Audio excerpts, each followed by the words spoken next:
Voodoo vlog bitches. So I just combed out my hair and shit off camera because I know y'all don't want to see that. So I was about to do Bantu knots, and then I was like, oh my god, my hair is still pretty short because my Bantu knots look like little baby nuggets. Because I tried one earlier before I got on camera, and I cannot see if that part, no, it's not straight.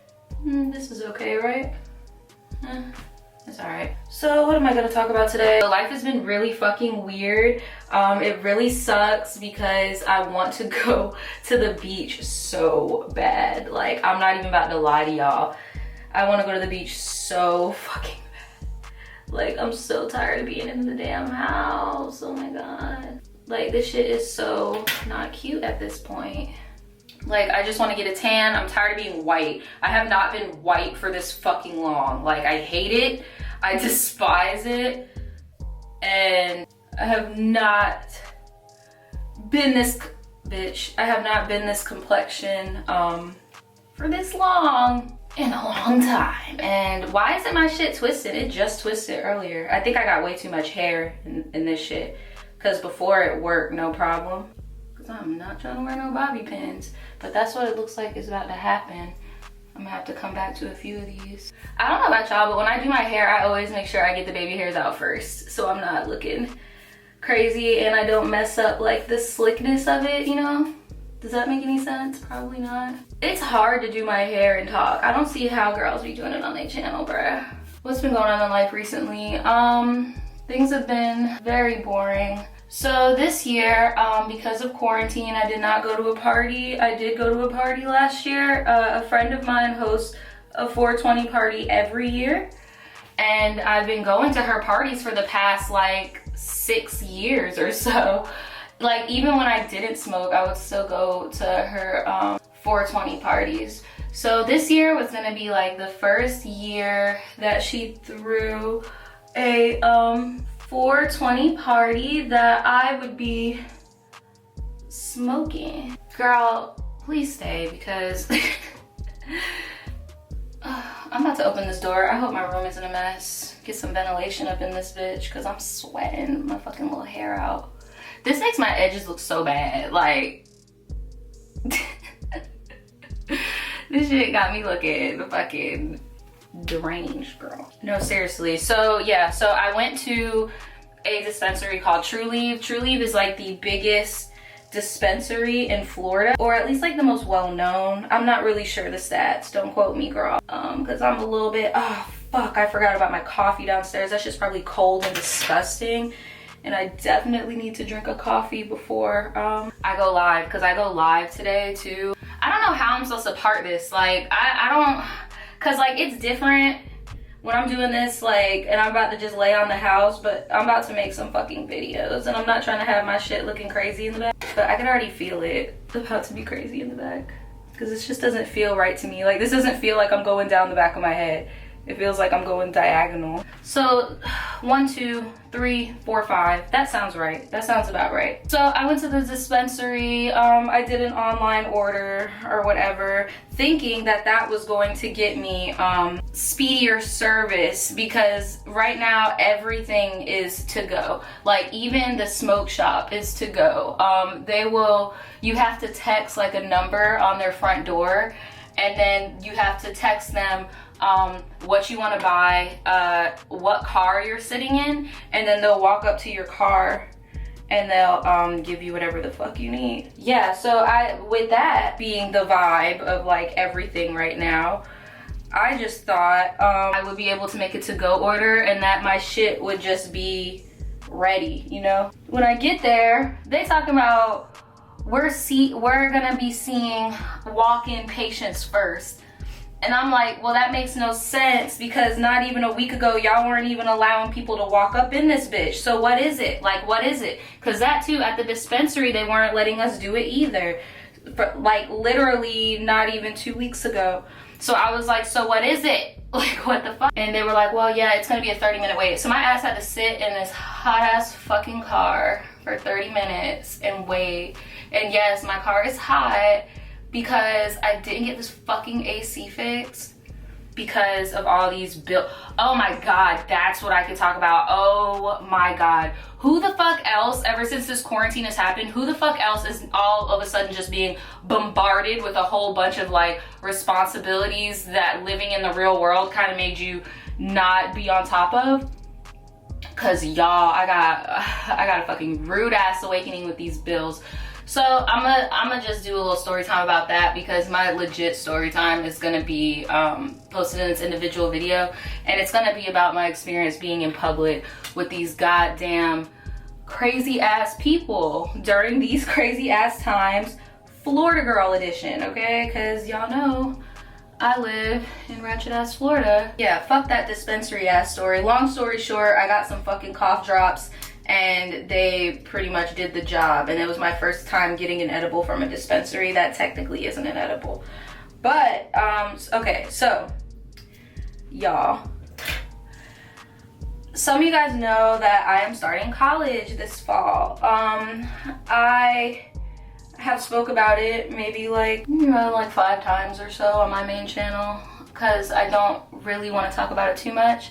All of my college related stuff will be posted on this channel though, like vlogs and my experiences and meeting new people, XYZ. I just want people to know this in case anybody was confused or had their own opinions, because I know that I share with y'all, but I don't share like that much. Y'all get what I'm saying? So me in school, it was never a situation of me being like, oh, I'm making all this money on YouTube, so therefore I'm not going to school.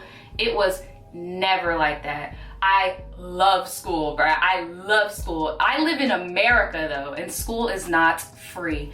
So let me tell you a little story. When I was 17, I was in cahoots with this recruiter, and I still have her phone number till this day, and I'm glad I do, because baby boo might be getting a call from me one of these days.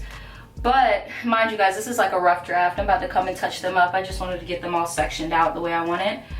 But when I was 17, I went to the Art Institute. That's public. I put that on my channel. I went to the Art Institute. That school was a private school. So because it was a private school, there were not a lot of scholarships for me. And because my mom made too much money, I was not eligible to get financial aid or financial assistance from the government, right? So I thought, right? That's what I was told, all right? From my point of view, and also from what I was told by the person who paid for my schooling, was that they paid entirely out of pocket, which I believe, because they were the only family member who could actually afford some shit like that. My school was paid out of pocket. The tuition for that school had to have been around like 80,000 or something. Yeah, high as fuck, I know, don't remind me. And, but it was one of those schools that was fast paced. You're in class longer, but you're getting more hours, which applies to credit. So it's kind of like, y'all get what I'm saying. I went to that school, it was paid out of pocket. We even applied for Sally Mae and we got denied. My mother says she has the paperwork for that. After that happened, because I told y'all I love school. Now, I left that school because it was closing, and the person who was, if it was up to me, I would have stayed at that school until it closed. I love school that much. I loved that particular school that much. And if it were up to me, I would have, sorry, I know y'all are seeing me struggle with this one. I just don't want it too far up to my edges, because that's how bitches be getting their shit snatched out with these Bantu knots. They be fucking winding their edges up. If it were up to me and I was the one paying for it, I would have stayed at that school, because I really did love the community there. But shit happened, and my family member that was paying for it, my uncle, shit, I'll just say it, because I mean, shit, what he did was a very generous thing for me. He basically was just like, I don't want to pay for something that isn't gonna mean shit for you in a few years. Like, and he was low-key right, because me getting a degree from the Art Institute wasn't going to make my degree any more special. Like, it's not like that was a fucking Harvard or a FIT. You get what I'm saying? So I feel him where he was coming from with that. Another thing was, even though I did like school, I'm not gonna lie, as if I wasn't jealous of those kids in school whose parents paid for like their apartment and stuff like that. And I wanted my own apartment and shit. So I was like, you know what? Instead of looking at this as like a bad thing, why not just, you know, go out and try independence for a little bit, try working full time for a little bit. So immediately after school, I want to say like a month in 2015, because I went to college for a year, okay? Another thing, because I be seeing what y'all, not y'all watching this, but I be seeing what some people be saying like, oh, Naja, some people either think I have a whole degree, or some people think I only went for a few weeks or something and then left. Like, I be seeing the in-between. So, I left, I started that school in July of 2014, 3 weeks after my 18th birthday, okay? And I left that school in around August, September of 2015, and then I started working at Ratchet Corp like literally a few weeks, maybe even a month after I got let go, because one of my old friends' older sister worked another call center, like an employment agency, and she hooked me up, blah, blah, blah. So once I got settled in Ratchet Corp, I think I had turned 20 years old. I was making decent money. I was living on my own. I had my own car. And I thought it would be nice to go back to school. Like, let me look into school. And then when I look into it and see how much I got to do, then I'll just take it from there. Yeah, so then I went to, like, it's kind of community. It was a community college, but now it's a state college or whatever. So I went there and I spoke with the academic advisor and everything. I got my transcripts. This is 2015, mind you. This is 2015, Naja. I got my transcripts. I went to my high school. I got my SAT scores. I had went to the school. I paid for my application. Yeah, they pretty much just told me, they were like, all right, sis, do you want the good news or the bad news? And I was like, the good news. And they were like, well, the good news is that all of your classes did in fact count as credits, and they can be used towards another degree. And that I would only have a few more classes left. That was amazing news. Then they were like, here's the bad news. The bad news is you've got these student loans. They're a problem, and you need to go look at that. And I was like, I don't have student loans. I don't know what you're talking about. My school is paid for out of pocket by my uncle. I was not approved any loans, period. And they were just like, oh, well, no, you did, and you need to look into it before, because you're not gonna be able to get any financial support until you do that. And I was like, well, shit, let me hit up my mom, because I know my mom got that paperwork showing that we got denied. Now, this is when my suspicions of my mom taking the loan out in my name happened, because back at this point, when I was trying to get in contact with these people and get this shit figured out, I think my mom, I still had the login and shit to the Sally Mae account, and turns out like the login information had my mom's name on it. So that kind of rang a bell for me, because I'm like, why is my mom's name on this? Like, I didn't get any money. And quiet as it's kept, my mom did not help me with school at all, and I think that's why she's being very active right now, but I'm gonna get to that in a second. Damn, this is about to be a long ass fucking video. This is probably just gonna be a story time in itself. My mom found the paperwork. I remember her saying she found it at one point. That's why I'm like, am I tripping? Because I do remember her saying like she found it at one point. But no, so at that point in my life, I just thought my mom had took my fucking money. Like, because I'm like, there's no sense. And then they were only telling me that it was around like $5,000. So that's why I was like, oh yeah, my mom definitely took that shit. So after that, I was really discouraged with school.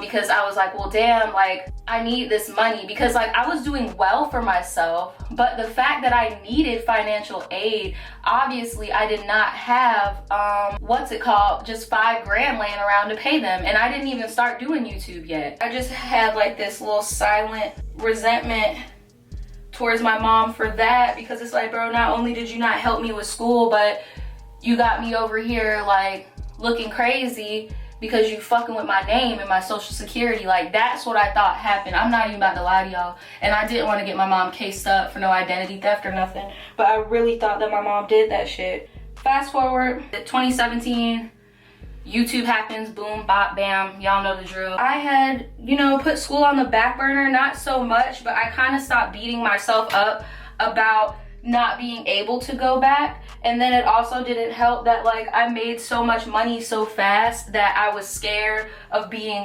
broke after taxes, so I didn't spend the money. There have been multiple times where I had enough money to pay off $5,000. Shit, I got money right now to pay off $5,000. Shit, my tax return is damn near $5,000. Like, that's not the thing. The thing was my pride. Like, I'm gonna be so real with y'all, was my fucking young ass pride. And I was like, my mom's paying for this fucking shit. I'm not paying for it. Like, that was my vibe with that. Like, I am not paying for your greed, period. Like, I'm not. Boom, life goes on, life goes on. Now, at this point in my life, you know, I'm more so having fun with YouTube now. And I'm like, you know what? What was holding me back from going to school? Like, let me go to school, girl. Like, literally, I did not remember what it was. I knew it was some problem, but I could not put my finger on it, like what it was. Like, I just legit could not remember. So I go through the whole process again and everything. I get my transcripts, I talk to financial advisor. You know, quarantine's going on, so it's a little easier to get to people now. So what I found out was that no, my mother did not take out that loan. And I felt so bad because I blamed her for years. It wasn't even her. The school took the loan out in my name. Cause there's no way, like y'all, when I tell you, I turned 18 3 weeks before I sat my ass down in the seat to start school. Like, I don't even remember signing shit. Like, so I had to call them fucking people. I had to call the fucking Board of Education. I think that's what it's called. I wanna say that's what it's called. Come to find out, they done moved my shit to collections, girl. My thought process was, you know what? I'm gonna be the bigger person and I'm gonna pay this fucking $5,000. That was my thought. Because I was like, I'm only hurting myself by doing this. I thought all I was gonna have to do was pay that little $5,000, girl. Because I was about to get approved for financial aid at this state school. Because I was going back to the same school. Because shit, other schools might not count my credits like that. You get what I'm saying? I'm just about to leave my hair like this for a little bit. Let's finish this story time in my room. I know I look crazy, just chill on me. So I called up the people, I sent my school all my information, and they're like, well, according to this, like, you would be considered an independent and you should get financial aid. So I'm going through the processing, and right when they processed my financial aid, they were like, you have a federal hold or something going on federal that you need to pay off, blah, blah, blah. So I called the Sally Mae people and I was like, look, what's going on with this shit? And I got all of this information, like, y'all, here is my folder. Like, if there's anything, y'all, I don't put on the internet that's like a little quirk of mine, I do not play about documentation. Every lease, every bill, every payment, every text message, everything. So what did I ask her for? I asked her if it was federal or if it was private. The lady did tell me that it was federal. I asked her if there was a copy of the actual thing itself, and she was like, oh no, there's not. I don't have access to that, blah, blah, blah. I asked them how much was taken out. Tell me why this bitch said they took out $20,000. And I was like, well, where did the $20,000 go to? Like, where is the $20,000? And she was like, it went directly to the school. Basically what they're saying happened is as if they took out the loan, applied it to my semester, and then gave my uncle the difference. So it seemed like we were paying out of pocket, but we weren't. I'm like, okay, so what are we about to do? Because I didn't take out no loan. My mom didn't take out no loan. Like, my mom's threatening to sue people. Like, what's going on? So she transferred me to the Department of Education. Yeah, I was right. And all they told me was that my shit got passed on to collections, bitch.